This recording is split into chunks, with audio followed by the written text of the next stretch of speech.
And I saw my parents work their butt off. My parents came to this country with very little. And growing up, if my dad had a Saturday and a Sunday off, it was considered a long weekend. So he was working long hours every day, on weekends, all the time. And at the same time, they would say, you need to study hard so you can get a good job and become successful. And at the same time, they would also say, don't worry about money, don't stress about money, don't talk about money because money's bad, money's taboo, money's evil. And something didn't make sense because even as a kid, I had this entrepreneurial bug where I was like, I want to do something different. I started by mowing my neighbor's lawns. And my parents were like, don't do that. Don't worry about trying to get money by doing that. Just study hard to become a doctor. And I was like, well, something's not making sense because on one hand, you're working your butt off to get paid. And on the other hand, you're talking about how money is bad, how you shouldn't talk about money. As I went through this like emotional and kind of a tough financial education journey, I realized that the reason why so many people create this smokescreen taboo culture around money is because we're insecure about our money. And the reason why is because we don't understand how money plays a part in our lives. Money is just one part of our lives.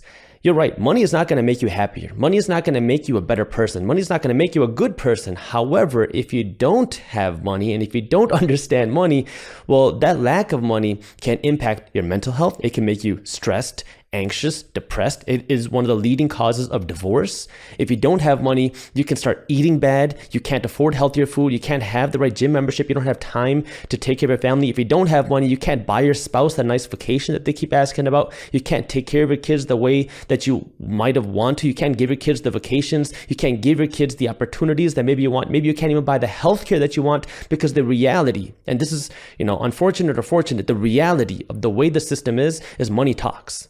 And if you don't understand money, then you're going to be at the mercy of people who have money. And this is where I had to understand how money plays a part in my life, because I came to something that I call the quadruped theory. And the way that I put it is there's 4 aspects of life. If you want to live a happy and fulfilled life, you have to be healthy in these 4 aspects. First, you have to be physically fit. Second, you have to be mentally fit. Third, you have to be spiritually fit. And fourth is financially fit. And the way I put it in this order is because physically, if you're not physically fit, if you're morbidly obese, you're on your deathbed, it doesn't matter if you have $10 million. The only thing you care about is being healthy again. Second, mentally fit. If you are depressed, if you're anxious, if you are not surrounded by people that you love, if you're not happy, having more money is just going to make you more miserable. And this is a big misconception out there where I know people in my own personal life, I'm sure you do too, where people are like, if I just make $1 million, I'm going to find the love of my life. I'm going to be liked. People are going to want to talk to me. You start to imagine this world where money is going to solve the mental aspect of your life, but that's not the case. It's its own aspect. So more money will not make you mentally happy. Then is a spiritual aspect. And this doesn't have to be religious. This is your purpose. For me, it's what is the reason why you're on this earth? What are you waking up for every single day? If you don't have a purpose, you're not going to have a reason to get out of bed no matter how much money you have.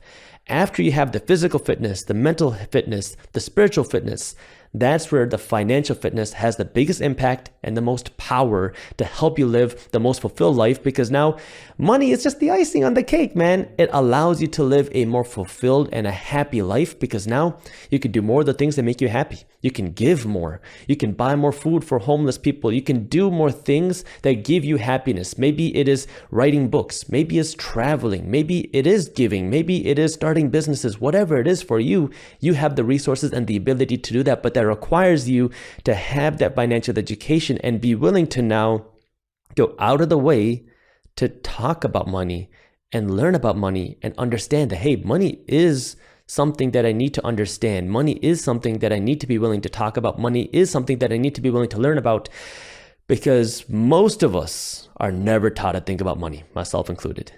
Yeah. I mean, I love that thesis, and I would agree with you, because I had similar rhetoric in my language growing up. So when we talked about money, it was, we always had just enough. So I grew up when I had zero in my bank accounts on plenty days. And that was just, we had just enough.